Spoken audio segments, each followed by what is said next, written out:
ወደ ምድር ስንመጣ እንድንን የመጣን ይመስል እንዲሁ ራሳችንን ያገኘን ይመስል ታሪካችን ያልተቀየረ ይመስል የማንወደደው እኛ ያልወደደ ይመስል የማንፈቀረው እኛ በራሱ ባህሪ እንዳፈቀረን የረሳንበትና ይህንን በሕይወታችን ላይ የሆነ የሚወደድ ነገር አለን ይመስል እግዚአብሔር አምላክ የሚመጥን በሱ ፊት ውሃ የሚቋጥር እግዚአብሔር ሲመለከተው ደስ የሚሰኝበት ማንነት ያለን የነበረን ይመስል ያንን ታሪክ ሽሮልን የማንወደደን እኛ እንደወደደ አስበን ለእግዚአብሔር ነገር ምላሽ የሰጠንበትን ዘመን አሰበ እግዚአብሔር። ያንን ማድረግ ተነስቶ መጸለይ ትግል ያሆን ነበር። ያን የእግዚአብሔርን በጎነት መናገር ተራራ ሆነ ነበር። ያን ቤተክርስቲያን ሄደን ይሄኛው እሑድ እያመለከን ንግስት እሑድ እግዚአብሔር ፊት እንዴት እንደምናመልክ እስክናስብ ድረስ እንትን ነበር። አሁን ግን እንደዛ አይደለም። አሁን እንደዛ አይደለም። የምናፈላፍለው እግዚአብሔር ቃል አሁን እንደዛ አይደለም። እግዚአብሔር እሱ ረሳ።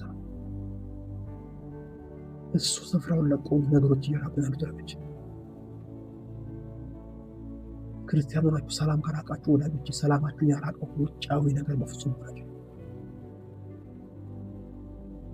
ምክንያቱም እግዚአብሔር ቃል ሲናገር እግዚአብሔር ሕዝቡን በሰላም ይባርካል ነው። ከሰላሙ አለቃ ጋር ያላችሁ ነገር ላርቶ የጠበቀ ሰላም ሊኖራችሁ እንደሚችል ማሰብ የለባችሁ። ሰው አይደለም ሰላም ሽድ ይቆጠራል። ሐዋርያት በሐዋርያት ሥራ ላይ ስትመለከቱ ስለ ክርስቶስ መከራ ለመቀበላችን ደስ አለን የሚሉት መከራ ውስጥ እንኳን ነው ደስታቸው አይተረካም። ቦታው እዛ ካደለም ያ ሰላም የወሰደው ያልሽው ሰላም አልወሰደም። ሲጀመር የሚወሰድ ሰላም የለም።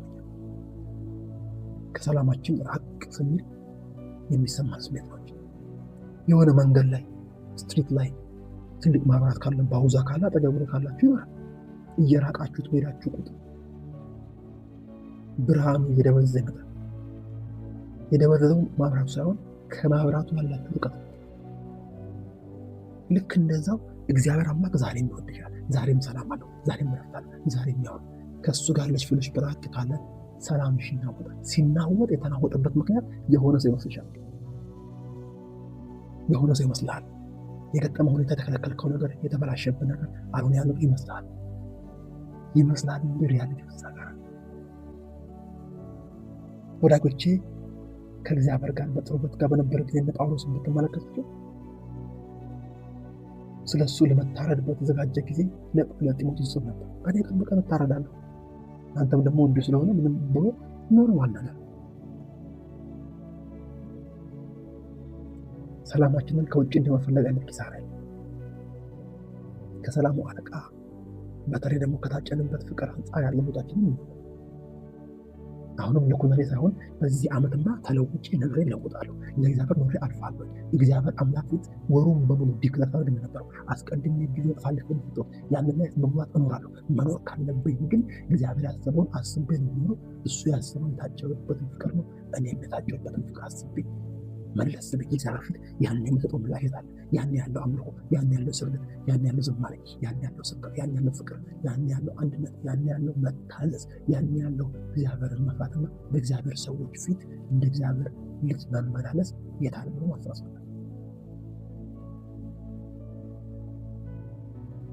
እግዚአብሔር ሁለተኛ ያሰበው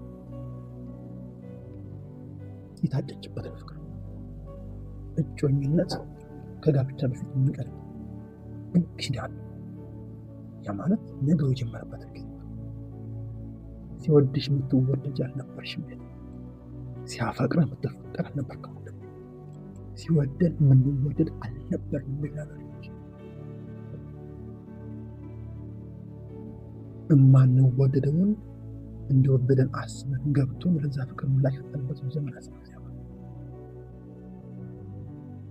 ዛሬም እግዚአብሔር ፊት የታጫችሁበትን ፍቅር የታጨንበትን ፍቅር አስበዋል እግዚአብሔር። ይሄን ወደዳችኋል። ሶስተኛ እግዚአብሔር አምላክ ጩኸ ያለው በምድረ በዳ እንደተከተልሽኝ አስቤያለሁ። ቀጥሎ ዘር ባልተዘራበት ሰው አራተኛው ማለት አስቡት። እግዚአብሔር ያሰበውን ነገር የሆነ ከባድ ጊዜ እኮ የረገጠበትን ስፍራ ረግጠን በዱካው ተከትለን ነበር። እግዚአብሔር የሆነ ጊዜ እኮ ምንም ባልነበረበት ጊዜ ተከትሎ ነበር። ነገር ምድረ በዳ በሆነበት ሁሉ የምናቃጥልበት ውሃ በሌለበት በስፍራ ላይ እግዚአብሔር አምላክ ጥላችን ነው። እግዚአብሔር አምላክ ውሃችን ሆኖ ተከተለ። አሁን ነገሩ የተሻለ በሆነ ጊዜ ያነሰ ኮሚትመንት የመጣው ለምንድን ነው? እግዚአብሔር አምላክ እሱን አስብ። መጥቢያው በሌለሽ ጊዜ ተከተለሽው፣ መጥቢያው ባለሽ ጊዜ ስለ ምግቡ አይነት ኮምፕሌን ማድረግ ለምን ጀመር? የምትለብሰው በሌለ ጊዜ ሳታጉረመርም ተከትለው ብዙ በለበስክ ጊዜ ውስጥ የገባው ሰላም ማለት ነው።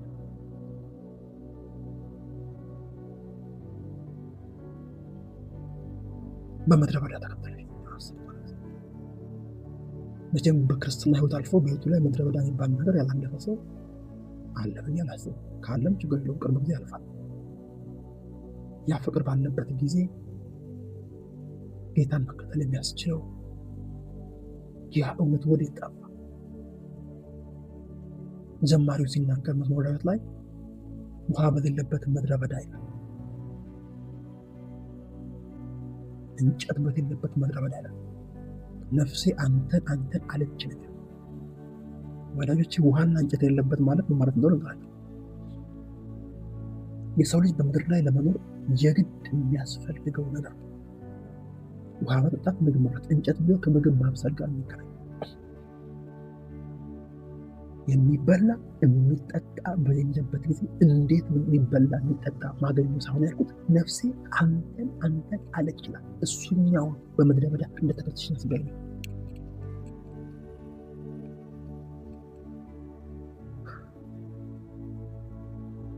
ወዳጆቼ የእውነት መለወጥ ይሆን በኢየሱስ ለውጡ የሚጀምረው ግን በዚህ ከማሰብ በምድረ በዳ ዘር ምድረ በዳ መሄድ እንደተከተልሽ ያስገኝ። ምድረ በዳ ላይ ተከተልሽ ደስ ተሰኝተሽ ለምለሙ ላይ ስትመጣ መከተል ያቃተሽ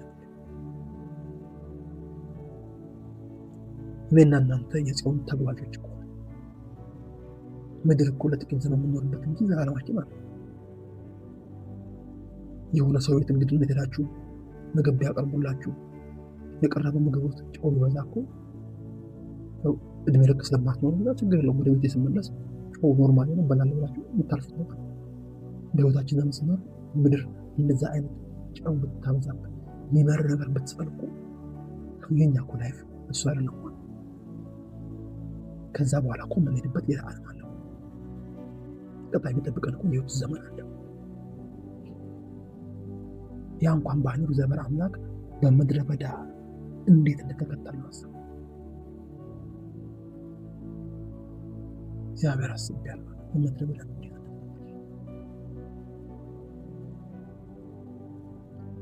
ያ ትጋት ወዴት ሄደ? ለዛ ትጋት መጥፋት በፍጹም ከውጭ ያለ ነገር ላይ ታጣጣው። በጆሮአችሁ ጮኻል። ይሄ ያሰብኩትን ምህረትሽን የታጨሽበትን ፍቅር የብላቴንነት ምህረት ከዛ የተነሳ በምድረ በዳ እንዴት እንደተከተልሽ አስቡኝ። አሁን ከዛ የተሻለ ህይወት ውስጥ ገብተሽ ከዛ የተሻለ ህይወት መልሶች ከዛ ያነሰ ኮሚትመንት በምድረ በዳ ተከተልሽ ጌታ በለምለም መሬት መከተል ካቃተሽ ይሄ ነገር ወደ አእምሮሽ ሊመለስ ወደ አእምሮሽ ሊመለስ ወደ አእምሮሽ ሊመለስ ይገባል። ምክንያቱም እግዚአብሔር ይመስገን ህዝቡ እንደዚህ የገጠመው የትኛው መስቀልቅል የሚገናኘው ከውጭ ካለው ጠላት ጋር ሳይሆን ለጠላት እድል ከሚሰጥ በሰው ህይወት ውስጥ ከሚከፈት ክፍተት። ለዛ ነው መሳፍንት መጽሐፍ ላይ ህዝቡም እግዚአብሔርን በደሉ ይላል። እግዚአብሔርም አሳልፎ ሰጣቸው ይላል። ከዛ ወደ እግዚአብሔር ጮኹ ይላል። እግዚአብሔር ማንም አምላክ ነቢይ አስነሳላቸው ይላል። ከዛም ነፃ ወጣቸው። ሲበድሉ ታልፈው የሚሰጡበት ምክንያት ጠላት ሁሉ ጊዜ ሲበድሉ የሚከፈቱን በር ነው። ሲመለሱ ደግሞ ያ በር ስለሚዘጋ እግዚአብሔር ድል እንዲያገኙ ያደርጋቸው። ስለዚህ በጠላት ብርታትና ጥንካሬ ላይ ለጠላት አክሰስ በሚሰጥ ህይወታችን ላይ ባለ ክፍተት ነው። ልክ እንደዛው በምድረ በዳ ተከተለች በለምለም መሬት መከተል ካቃተሽ፣ ምድረ በዳ ዘምረህለት በለምለም መሬት ላይ መዘመር ካቃተኝ እግዚአብሔር ያንን አስቤያለሁ ይላል። ስለ ታድሶ ነው የምናወራው። ስለ ቀድሞ ፍቅር ሪስቶር ማድረግ ነው የምናወራው። ያ ነገር ምንም በሌለበት ጊዜ የሌለው ነገር ርዕስሽ ያልሆነበት ጊዜ እኮ ነበር። አስታውሳለሁ ወይም በህይወቴ ላይ እንደዚህ አይነት ታይሞች አስታውቃለሁ። ምድረ በዳ በሆነበትን ጊዜ ላይ ተከትየው ለምለም መሬት ላይ ካወጣኝ በኋላ እሱን መከተል ካቃተኝ እግዚአብሔር እንዳስተው ነገሩን ማሰብ መቻል አለብን። ከዛ የተነሳ ነገሮች ሲበላሹ የሚበላሹትን ነገሮች ሳይሆን ነገሩ እንዲበላሽ በር የከፈተው እኔ ውስጥ ያለ ነገር። በህይወታችሁ ዘመን መቀየር ከማትችሉት ነገር አንዱ ውጪ ላይ ያለን ነገር እከሌ ነው ካልሽ እሱ የራሱ ፍቃድ አለ። እሱ መቀየር አትችይም። እሱ እያለ ግን ሰላምሽን መጠበቅ የምትችይ እኔ ነኝ ብለሽ ከእግዚአብሔር ጋር ያለሽን ህብረት፣ ከእግዚአብሔር ጋር ያለን ህብረት ለመመለስ እግዚአብሔር ያለውን ስላችሁ በምድረ በዳ እንደተከተል ነው እናስብ። ከዚህ ባሰ ጊዜ እኮ ነበር። ሶስተኛው እግዚአብሔር ያሰበው ይሄ። አንደኛው የብላቴንነትሽን ምሕረት እንዴት እንደተማረ ከስባ ምላሽ መስጠት። ሁለተኛ የታጨሽበትን ፍቅር እንዴት እንደተወደደ ከስባ ምላሽ መስጠት። ሶስተኛ በምድረ በዳ ምንም በሌለበት እንዴት እንደነበር። አራተኛ ዘር ባልተዘራበት ምድር ላይ ከምድረ በዳ ጋር ገናኝ ነው ለብቻ ነው።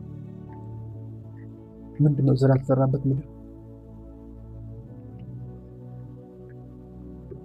ዘር ያልተዘራበት ምድር ማለት ፍሬ ይመጣል ብላችሁ ተስፋ የምታደርጉት ነገር በሌለበት ነው። ማታ ካላብራ ምን ማለት መሰላችሁ? ነገ ይህ ይሆናል ብላችሁ እንድትናገሩ የሚያስችል ፍንጭ በሌለበት። አንድ ገበሬ መሬት አርሶ ከዘራ የሆነ ጊዜ ያዘራ ያፈራልኛል ብሎ ያስባል። መሬት ኖሮት ካልዘራ ግን የሆነ ሃርቨስት አደርጋለሁ ብሎ የሚያስበው ነው አይደል? ገጠር እያለን ልጆች በነበር ፋሚሊ ጋር ነበር ነው ጊዜ ገበሬዎች እንዲያደርጉ ነበር። ክረምት ላይ በጣም ስለሚቸገሩ ብር ያላቸው ሰዎች ጋር ሄደው በትንሽ ዋጋ ለምሳሌ የዛን ጊዜ 100 ብር አካባቢ የሚሸጥ አንድ ኩንታል ስንዴ ክረምት ላይ 50 ብር ይበደሩና ዘር ሲደርስ አንድ ኩንታል ስንዴ ያመጣል።